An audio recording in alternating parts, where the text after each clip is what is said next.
Okafor, addio sempre più vicino, comunque il Milan fissa il prezzo. No, Okafor è sempre più lontano dal Milan, il club rossonero infatti ha deciso di monetizzare e ha fissato il prezzo del cartellino attorno ai 18 milioni di euro, puntando a una cessione definitiva già in questa sezione di mercato. Il Beşiktaş è la squadra più interessata, i turchi spingono per un prestito con diritto di riscatto, ma la dirigenza milanista vuole garanzie concrete preferendo incassare subito.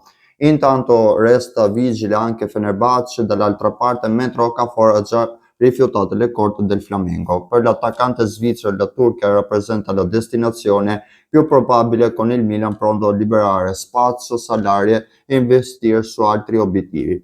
E voi cosa ne pensate? È il momento giusto per vendere Okafor a queste cifre o il Milan dovrebbe puntare ancora su di lui?